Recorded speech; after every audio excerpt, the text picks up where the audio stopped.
Et elle me dit, Monsieur Sabi, je crois que malheureusement, vos parents n'ont plus l'argent pour payer, vous n'allez pas pouvoir sortir. Pourquoi vous me dites ça? Je lui demande.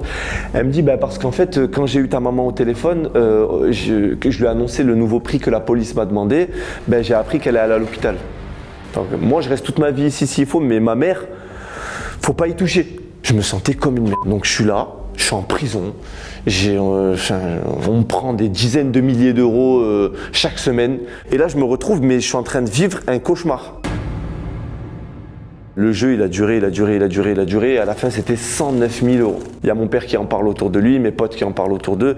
Et il se trouve qu'en fait, je ne suis pas un cas isolé. Il y a beaucoup de gens qui vivent ce que je vis chaque semaine.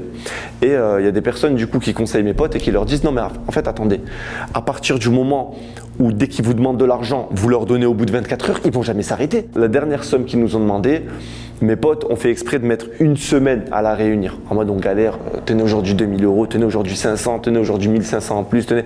Et en fait, c'est ce qui a fait que ils ont senti que ils m'avaient essoré. Il faut savoir qu'à ce moment-là, ça fait 6 semaines. Entre l'isolement et la prison, ça fait 6 semaines que je suis dans ce cauchemar. Mes potes qui sont venus avec moi au début, on devait être 20, il en reste 2. On vient me chercher, mais cette fois-ci, c'est pas pour aller voir l'avocate. Cette fois-ci, c'est pour me dire t'es libre. La sensation que j'avais eue à ce moment-là, en fait, j'y croyais pas. Mes 2 potes qui sont restés, qui sont venus me voir, qui ont crié, qui ont snappé et tout. Mais je souriais pas.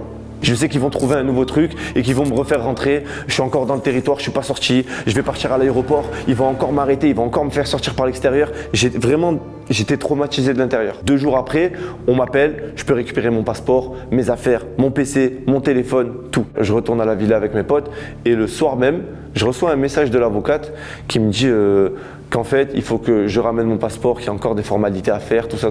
Mon cauchemar. Donc à ce moment-là, j'appelle Marc, qui était vice-président de l'ambassade française en Indonésie. Allô Marc, je dois venir, je dois rendre mon passeport, qu'est-ce que je fais? Et il me dit Hachmi, barre-toi, t'as ton passeport, t'inquiète, il va rien se passer, barre-toi. Le soir même, je prends un billet d'avion et j'ai la pression. Je prends des affaires à moi, le minimum syndical, je laisse mes affaires là-bas, je trace à Kuta à l'aéroport, j'y vais, faut que je parte. Au moment de passer la douane, j'avais mon AirPod et j'avais ma mère et mon père au téléphone. Et ils étaient là, ils étaient en train de prier pour moi pour que je puisse passer la douane. Je passe la douane et c'est à ce moment-là où j'ai une montagne qui tombe de mes épaules en fait. Je souris.